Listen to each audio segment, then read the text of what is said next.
Uh, Hello everyone, welcome back. This week we're going to start a new unit and introduce the concept of functions. Now, you'll be using functions a lot continuing on from here, so it's important that you have a full understanding of this concept. You'll also want to have a graphing calculator with you for this lesson. You can use a graphing calculator app or a physical one. I really do recommend that you invest in a graphing calculator now. You will need it in all your future math courses and for math exams or contests. You won't be allowed to use any technology that has access to the internet when writing exams. So obviously not phones, but you also can't wear smartwatches like Fitbits or Apple Watches. Anyways, I digress. You can download a graphing calculator app for now if you don't have one yet. But yeah, I'll just get started. So first off, relations and functions are relationships between sets of data, hence the name relations. In a relation, you can have multiple possible answers for the independent variable, which would normally be x, and the dependent variable would be y. But you can always name it something else like a and b, or x and I don't know, alpha, omega, that kind of, but yeah, it's just conventional to stick with x and y. So in a function, you can't have multiple possible answers. So here's kind of like something to keep in mind. All functions are relations, but not all relations are functions. It's kind of like how all squares are rectangles, but not all rectangles are squares. Actually, that wasn't the best example, but I'll explain what I mean. So over here, I have a screenshot.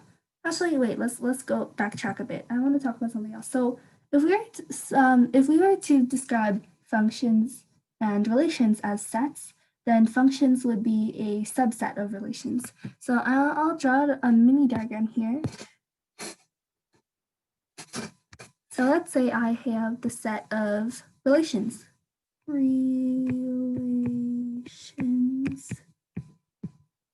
functions would fit inside relations. I'll just use orange for functions.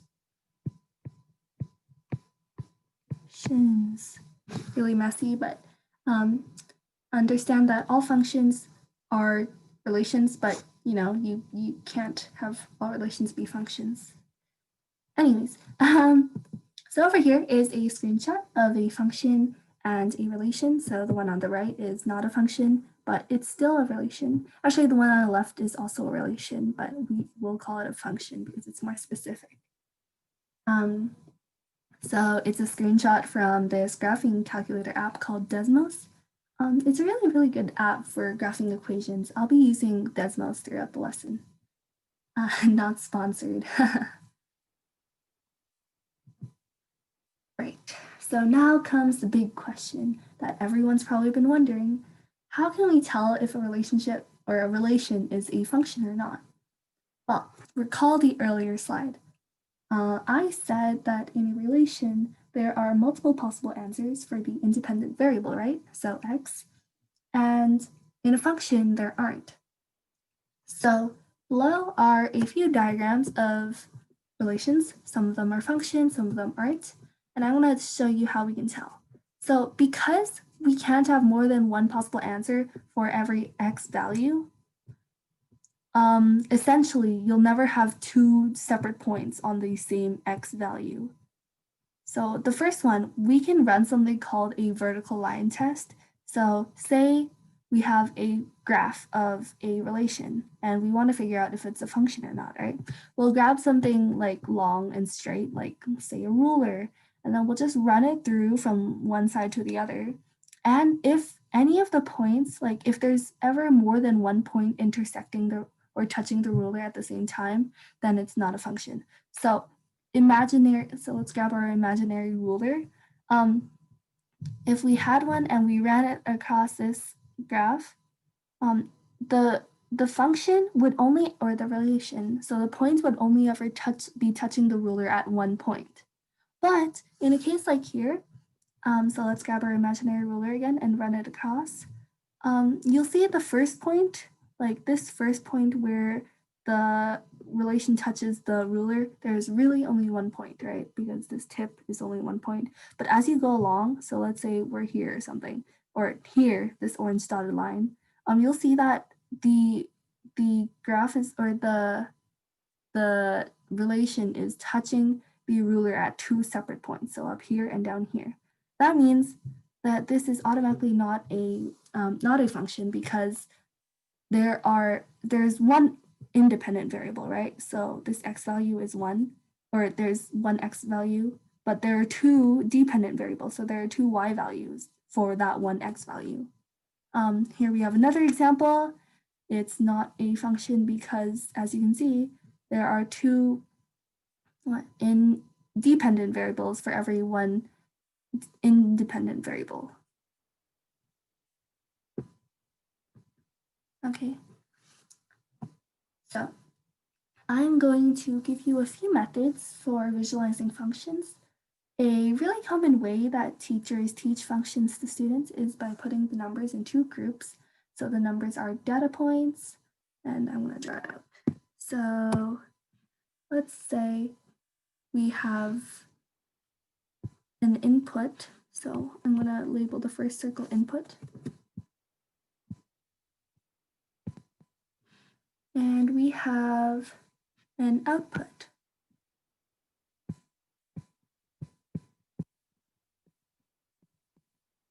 And let's say we have P, Q, and R as values in the input, and M and N as values in the output. So now what we're going to do is we can draw arrows connecting each input to the output. Let's see, P will come out as M, Q will come out as, Q will come out as N, R will come out as N as well. Notice how, even though there are 2 inputs, we have 2 inputs that have the same output, right?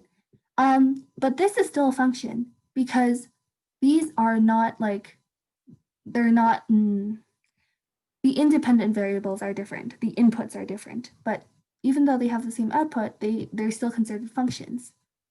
I will give you an example of something that's not a function though. This is a function, I'll write it down.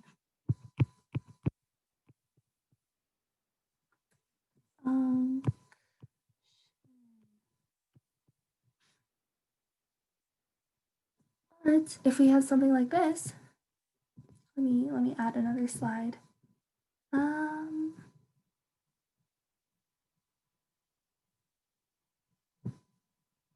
I'll just grab a blank slide. If we had something like this, so we have our input over here. Oh, we have our input over here, in, and we have our output over here, out. Let's see. PQ as inputs, and we have XYZ as outputs. Once again, these numbers are not fixed or anything, they're just random variables that I chose. So let's say that P comes out as X, Q comes out as Y, and also Q also comes out as Z. Now, would this be a function or not?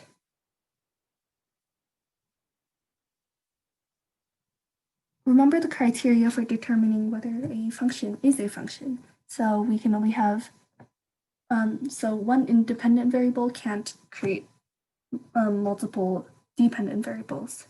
But in the case of this function, Q becomes both Y and Z. And I'll show you why this doesn't make sense later.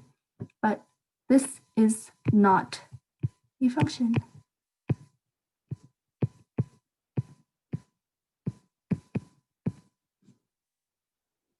So, yeah, this is still a relation though, because there is a relationship between the inputs and the outputs. It's just not a function.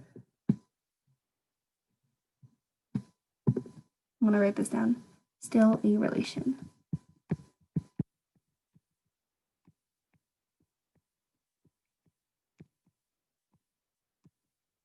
Right.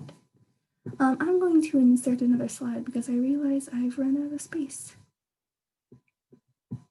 So another method that you can kind of think of when thinking of functions and relations is kind of visualizing it like a machine. So like a factory line. So say you have an input of, let's say, x, and you put it into this machine that is the function, which is often called f for function.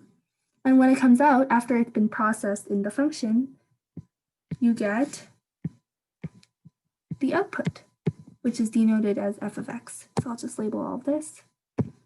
This is the input. Oh no, I'm not sure if you can see this very clearly. Input,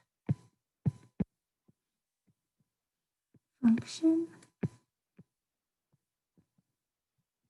output, f of x. This output notation, so this f of x is a special way of denoting functions, or not a special, this is pretty much like the most common way of denoting functions. Well, we will explore this in our next lesson. But yeah, just know that this is kind of the output. We'll go more in depth about it later.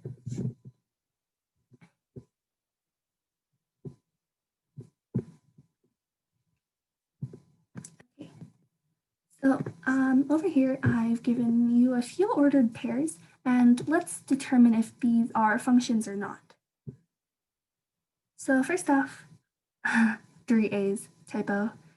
But first off, we have 0, 1, none, 1, 2, and 2, 3, and 3, and negative 1. So remember the criteria for determining whether something was a function or not was making sure that x never repeated itself more than once. Does x repeat itself? So x in this case would be, what we have to pay attention to is the x value. We don't really care about the y value. The y value can be anything, but we want to pay attention to the x value. Does the x value repeat itself? Well, in this case, no. So this is a function.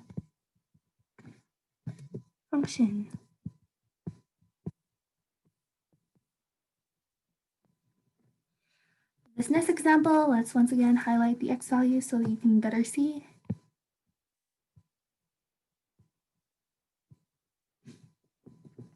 These, by the way, are just ordered pairs, so like coordinate points. Like you can plot them out on a graph or something. Is this a function? Does the independent variable, so the x value, repeat itself? In this case, no again, so this is also a function. But a lot of students might get confused because the y value, as you can see, it does actually repeat itself in here. Like there are 2 negative 1s, right? But this actually doesn't matter. The y value, like I said earlier, can be anything. Even if it repeats itself, it doesn't matter. It's still a function. Now for this last one. Let's highlight the x's. Now over here, you can kind of see right away, the 2 repeats itself in the first coordinate, in the first ordered pair in the last one. So this is a problem because 2 is simultaneously 5 and 4 at the same time. So this doesn't work. This is not a function.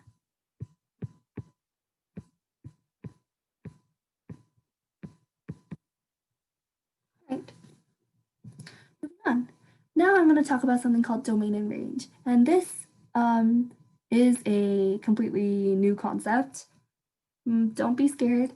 It's really just a fancy way of saying what are all the possible x values and what are all the possible y values. So a domain would talk about x. Ooh, wait, why can I not draw? Oh, okay. A domain would talk about x and a range would talk about y. X, y. I will give you an example in the next slide. Ignore this part. I don't think we'll have enough time to cover this today, but we'll definitely come back to it. So over here, I have a function. The blue line is the function, and apologies for the bad quality. It was kind of like an image that I found on Google. But over here, I have a blue line, which is my function, and this orange line shows the domain. The domain is basically every possible x value that this line is in. If we were to plot out all the coordinate points, which would technically be impossible because this is a continuous graph and it has infinitely many coordinate points, all of the x values would be within -3 and 1. So between -3 and 1, I guess I should say. We wouldn't have an x value like 100 or something. All of the x values are inside this range, or this, oh no, range is something else, inside this domain. Now a range is pretty much the same thing, except it's now talking about the y values. So as you can see here, this relation function, actually this is the function, this function, all of its points lie between 0 and -4. None of them are like far off up here or down here. No, they're all between 0 and -4. So the range of this function would be between 0 and -4. Now we're going to talk about set and interval notation. And set and interval notation is basically a way of describing like the range and the domain. So instead of drawing it out, we can write it out in a special way. So there are two ways to represent. First off is interval notation. Let's talk about that. Interval notation, oh no. Interval notation. So interval notation looks a lot like a coordinate point. You have your x value first, and then a comma, and then a y value. But the big thing differentiating a coordinate point and interval notation is whether or not, well, it's about what's on the outside, so the brackets. So depending on whether the outside part is, so we're actually going to look at this differently. So on the x side, if the outside is a square bracket, then the function includes everything between x, or includes x, and then goes from x to y.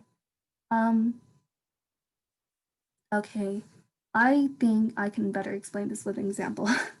So let's go back to our graph from earlier. If we want to describe the domain of this function, so the domain, and we want to use interval notation with it, note how you can read through this. A square bracket is inclusive and a round bracket is exclusive, union symbol, and all of this. So let's go back here. Over here, our function has everything between -3 and +1. So if we were to write this in interval notation, it would look like this. So our domain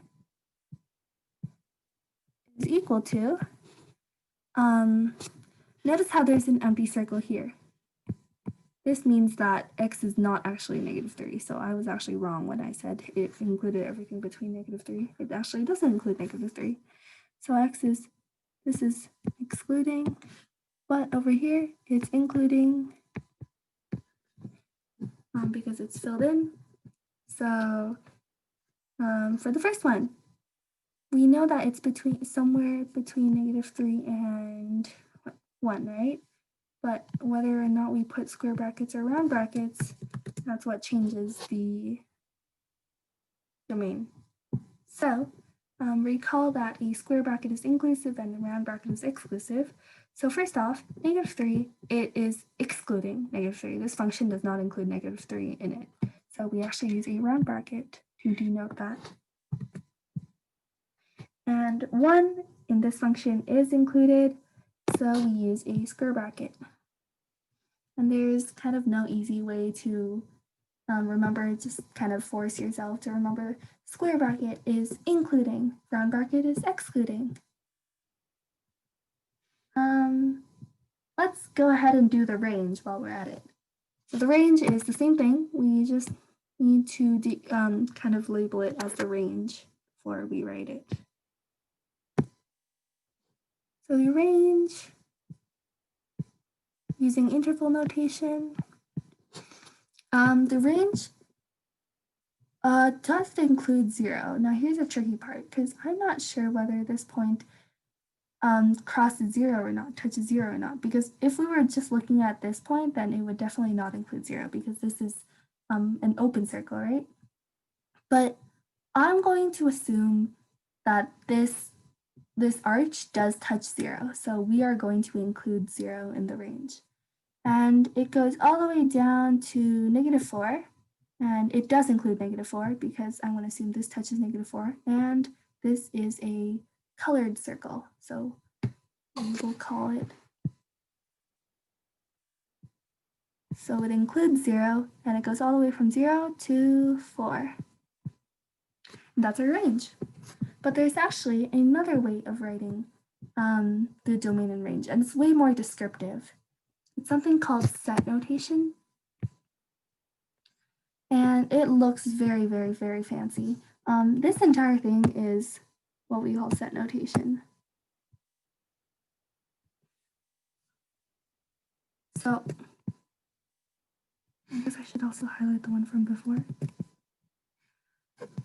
How it's written, or how it's read, I guess I should say, is, let's dissect this. We first have everything inside curly brackets, and we have our domain and range up here. So if it's the range, we use y. If it's the domain, we use x. And then this long line here is read as such that. So I guess I should make a new slide because I will be needing a lot of space. Oh no. So let's go back here. So we're going to put everything inside curly brackets, right? And let's take a look at our first. I'm going to kind of peek at it from the sidebar. Let's look at our domain first. So our domain from earlier, domain was from -3 to 1, but not including -3. How we would represent that is using a literal inequality. So let's first get all the technical stuff out of the way. So we have x, and then we draw a long line, which means such that. I wouldn't be able to tell you why we drew the line. I'm not sure why, but I guess it's just a kind of, yeah, I'm not sure. So if you were able to look at it earlier, it looks like this. So we have our first number, so the smallest number here, and our biggest number here. And then we put y in the middle. And if y is not including the smallest number, we don't have the equal sign. So we only have the greater than sign. But if it's including it, we add the greater than or equal sign, or we use the greater than or equal sign. And the same thing for this other side. So let me kind of just draw a few blanks to let us fill it in. So earlier we had -3, then we don't know what sign to use yet. And then we have x, we don't know what sign to use yet. And we have the highest value can be is 1. Then over here we put a comma. This is more technical stuff. And now we state what set of numbers that this function is in. We will talk more about that later, but this is kind of important in like telling the reader whether or not it includes decimals, or if it's only if it's all numbers, or if it's only like integers. That is where you would say it. But in this case, it is continuous. It includes all the decimals between whole numbers as well. So we will use real numbers. These are in real numbers. I erased that curly bracket to give myself more space. So we put x here, and then we use this fancy e, which denotes element of. I will label them all later, but it denotes the element of. So x is an element of. And then over here, we put what set of numbers it belongs to. So in this case, it is the reals. Let me label. Okay. So first we have x, and then this fancy bar is such that.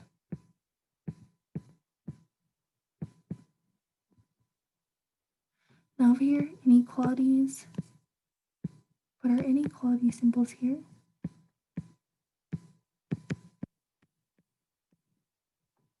And over here, we put the smallest and the largest value. This is the smallest. This is the smallest value that x can be, and this is the largest value that x can be. X meaning domain. And then this is a comma.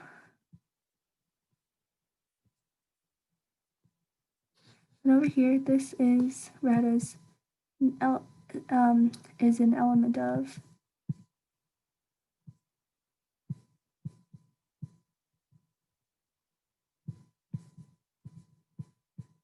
And then this R stands for the real set, the set of reals. Set of reals. I don't know why I wrote a capital R, but yeah. Recall that the real set is the biggest set that includes all of the other sets. Integers, naturals. Yeah. All right. Now that we've kind of written it in, we've written our domain in set notation, let's write our range as well. I'm going to delete these boxes.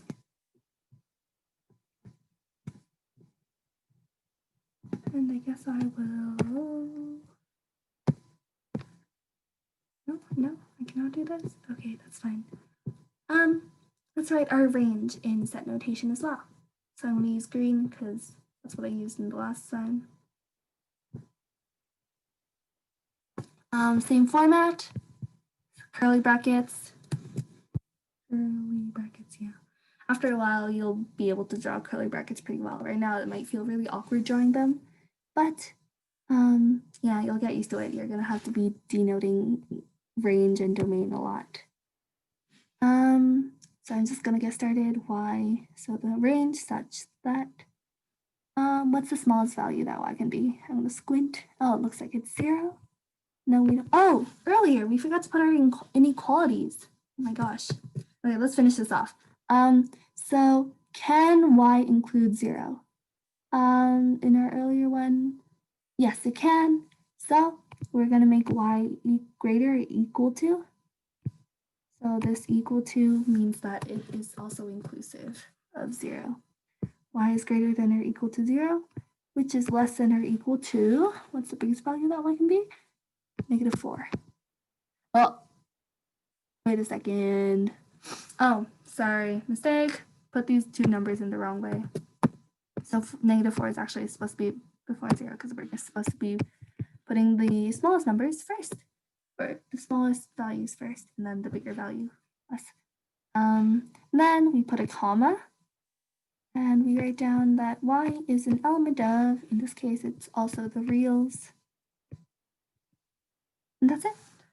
That's it for range. I'm going to need to correct this. I put 4. Oh my gosh. -4 and 0. Okay. Yeah, so that's it for set and interval notation. I guess I should also label it. Set notation.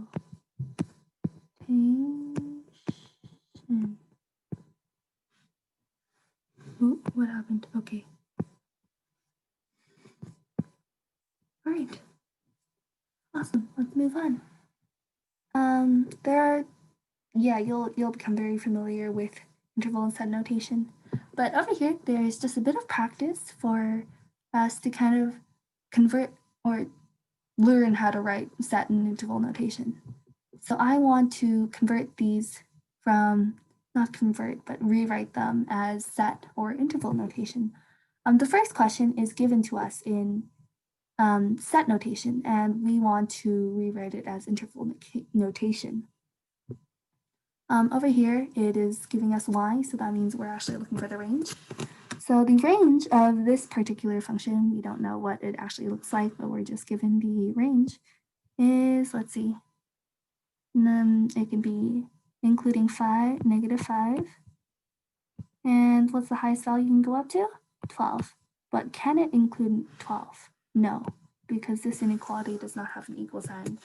So we actually use rounded brackets. Just a fun side note, I guess I kind of wanted to talk about these, but they're actually different names for the 3 types of brackets. So brackets are actually only including I think one of them was called like braces, another one was called parentheses, and the third one was called brackets. I think brackets only included, okay, so a lot of times you'll call them parentheses, right? But I believe parentheses only refers to the last one, but I'll need to double check.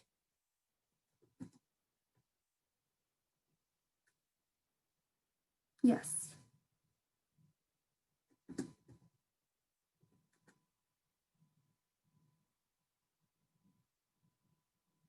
So brackets are these ones. These are called brackets. Let me just. The brackets are actually only the square brackets. And like these are, I believe, are called braces. And parentheses only refers to the rounded ones.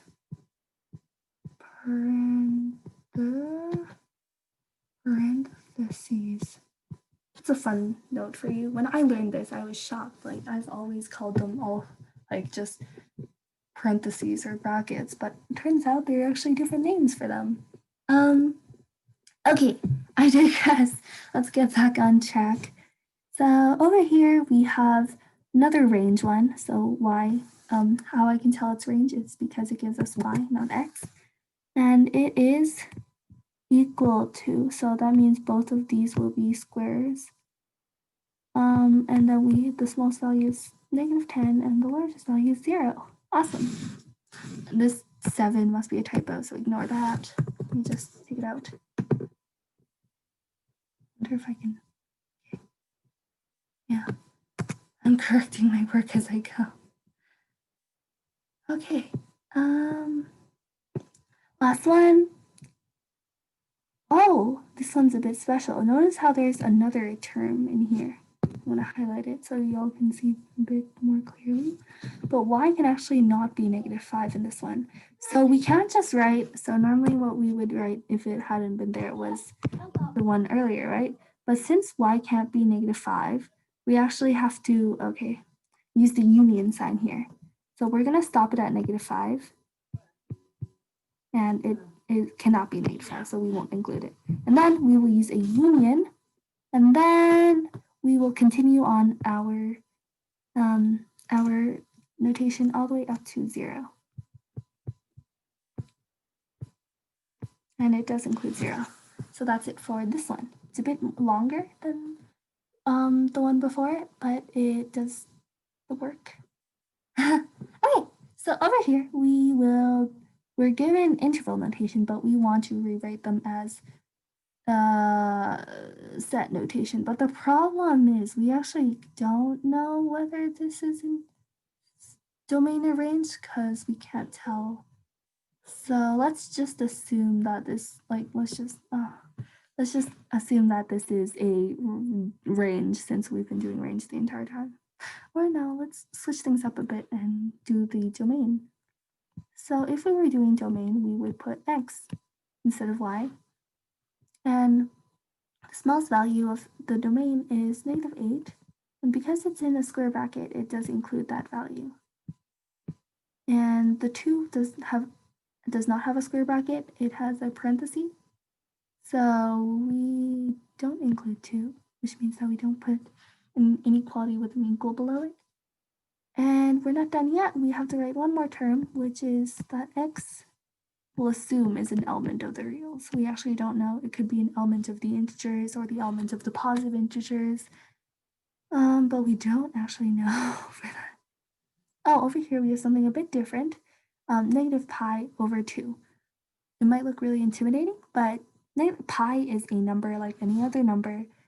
So just treat it like a number. We'll do domain again, x such that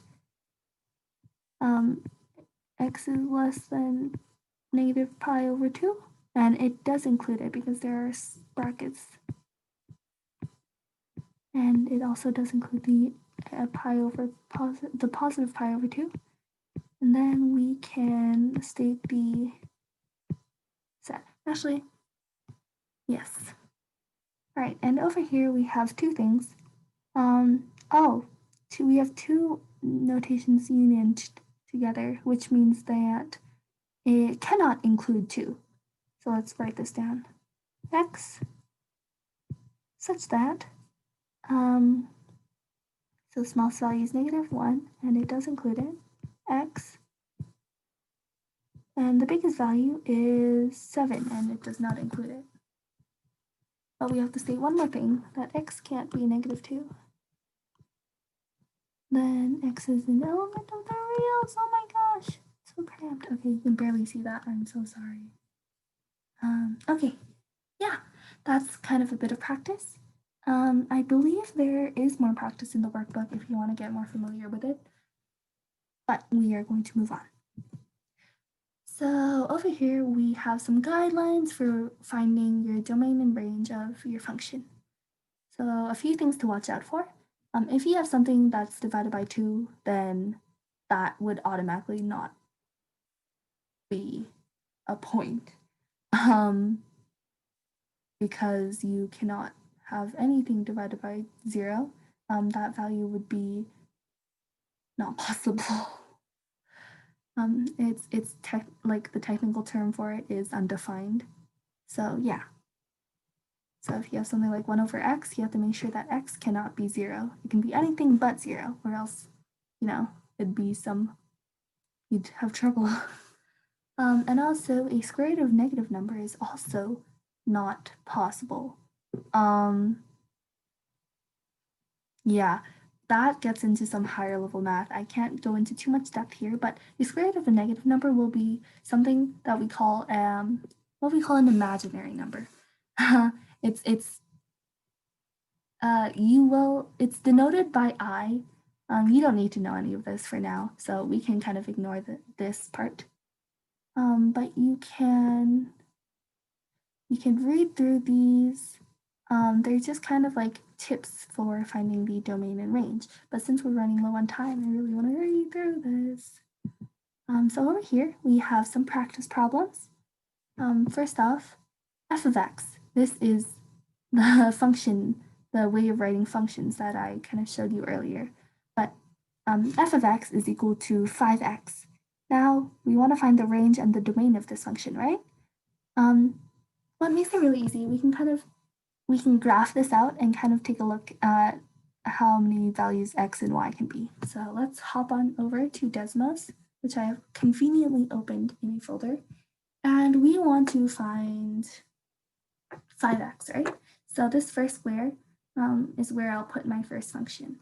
I'm going to put 5x in here, and it automatically graphs it for me, a line. Unsurprisingly, since I'm sure you've covered, or I don't believe you have actually. But over here, we're given a line when we input 5x. Makes sense, but as we can see, there's nothing stopping it. This number goes on forever. You can't really tell because the line isn't moving, but the scale is. And right now it's at a few thousand. But this line will continue going on forever and ever. So we know that the range is definitely going to go on forever. But what about the domain? So what it looks like is that the domain only, what it seems to look like is that the domain is restricted to just this part, right? But that's not the case, because as we can see, as we zoom out, our scale keeps on getting bigger and bigger. The domain is still here. So the domain can actually go on infinitely. So right now 10,000 is here, and the line would be somewhere way up there, but let's zoom out a bit. 10,000 is now here. Wait, this isn't 10,000, it's 100,000. Sorry, excuse me. But as we can see now, the 100,000 is almost, yeah, you can almost see it. The 100,000 was somewhere around here, and you can see that there is a point there. So we know that the domain is also, it'll go on forever. So let's fill this in. The range, let's use interval notation since it's faster. So the range is everything. So y is an element of the reals. So another way we can write this, sorry, I shouldn't have written it that way. Let's use set notation. So it goes on from negative infinity to positive infinity, right? So the way we can write this is literally just negative infinity, this is the infinity sign, comma, infinity, positive, and then a non-inclusive bracket. You can't write this because, you know, the number of infinity actually isn't, it can never be reached. So you can't exactly put a square bracket here. The domain is the same thing, goes on from negative infinity to positive infinity. And once again, use round brackets. Round brackets. Oops. Use round brackets. Actually, I should say parentheses. We're going to start using technical terms, I guess. Parentheses. Okay. Next up, we have a quadratic function, x squared plus 5. Let's figure out the range and domain. So I'm going to open up Desmos again. We have squared. Oh, wait a second. Oh, to the power. So x, and to raise it to the power, you actually use the caret symbol. And we have plus 5, I believe. Right? Was it plus 5? Oops. Plus 5. Yes. Okay, so this is what our graph looks like. We'll have to zoom in a lot because we know quite a bit. It looks really skinny right now, but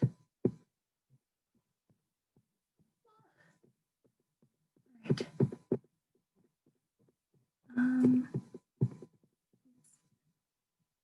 About this.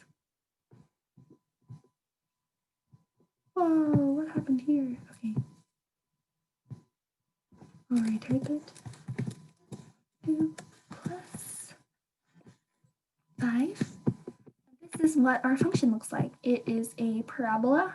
That's a word that you'll learn next year. But we have a quadratic function, and the range actually does go on forever. Or sorry, the domain goes on forever, but the range is limited because you see that the function doesn't actually dip below 5. Like it starts at 5 and continues growing. It doesn't ever like go below 5. That means that the range is actually restricted. It doesn't go from negative infinity to positive infinity. It actually goes from 5 to positive infinity. Let's write that down. The domain is easy. Let's start with that. It's just from negative infinity to positive infinity. And the range is restricted. It goes from 5 to positive infinity. Oops, sorry. We're actually including 5, so I had to use a bracket there. All right. Last but not least, we have, oh, this looks messy. We have a radical function. Let's graph it.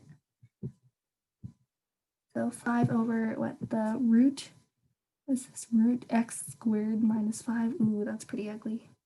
So we have 5 divided by root.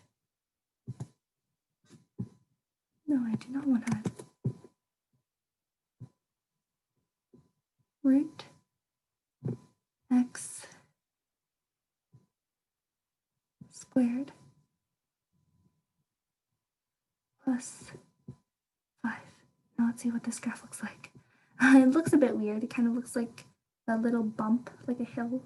But is the domain restricted? Like, can this function go anywhere from positive infinity to negative infinity? Well, it does seem so. And the range, well, the range is restricted. You won't really learn about this now, but the range actually can't ever touch 0. It'll get infinitely close to 0, but it will never actually touch 0. So it doesn't include 0 in this case. And we have, oh, this is pretty ugly, but the highest value you can get to is 2.236. So that is the maximum value, 2.236. Let's write this out. So the range, it does not include 0, but it does include 2.236. The domain is all real numbers. So negative infinity to positive infinity. All right. So now we want to take a look at this. Are these two functions the same? First, we have f of x, which is the function of x, and that is x squared divided by x. Then we have g of x, which is just x. Now we want to check if these two functions are the same. It's pretty obvious. They look different, but let's give it a shot. Let's try graphing it on Desmos. So let's first graph f of x. I'm going to clear this box. So we had, what was it, x squared divided by x, right? And it looks like this. So let's graph g of x now. I'm going to go on a different box and we just have x. Now, are these two functions overlapping? Well, you can't see it very much. You can only see green, but if I don't show this, you can see that this is blue and this is green, which is right on top of blue. Does that mean that these are the same? Well, yes, it does. There's actually a very simple explanation for this. These two functions are the same, and I will show you why. Yes. So f of x is equal to x squared over x, right? But since x is to a power, we can rewrite it like this. X times x divided by x. And because we can rewrite it like this, we can actually also rewrite that as this, x times x over x, which is the same as x times 1.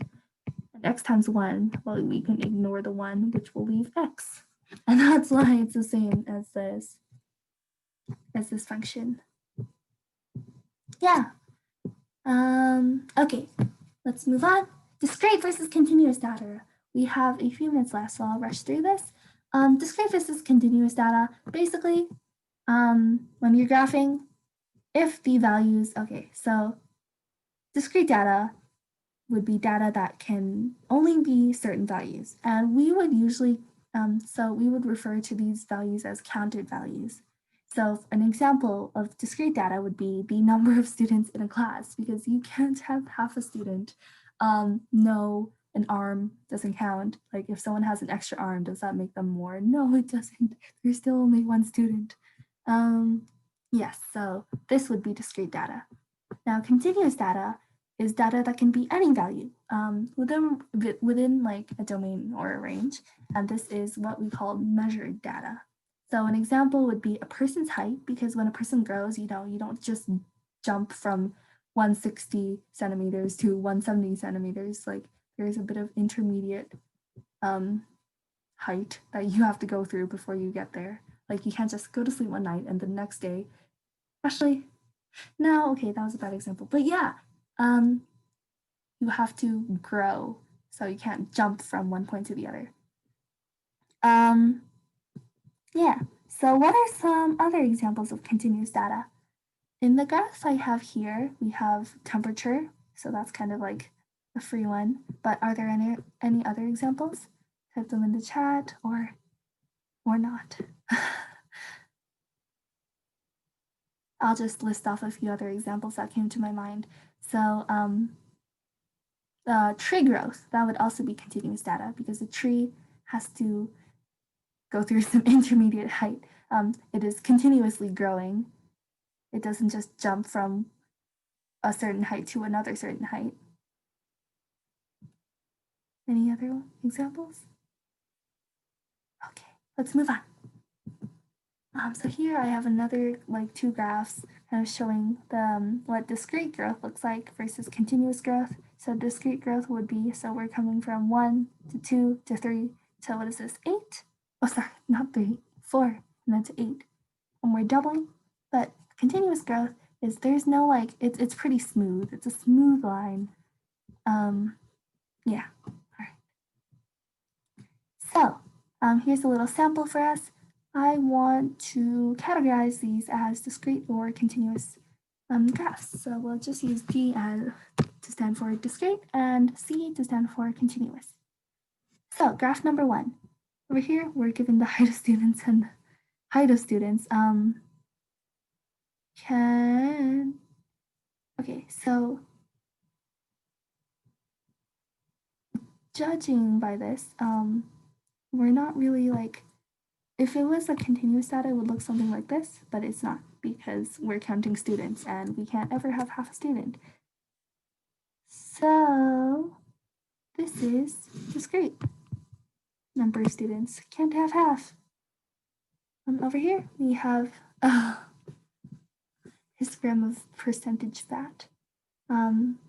It also is discrete because I'm not sure what they're measuring here, but from the way that they've drawn it, it is discrete. Bar graphs are always discrete. And over here we have a line graph, and we're measuring distance over time. Distance, yes, distance is continuous because you can't get from like point A to point B without going through some intermediate distance first. Like, say you're driving from point A to point B, like you can't just teleport over to point B, you have to drive there. So you have to go through some intermediate values. Okay. I believe that's it. Yeah. Okay, so that's it for this lesson. Thanks for tuning in today. Next week, we're going to be continuing on this unit. We're going to kind of be exploring more functions and function calculations, I believe. But yeah, stay tuned for next week.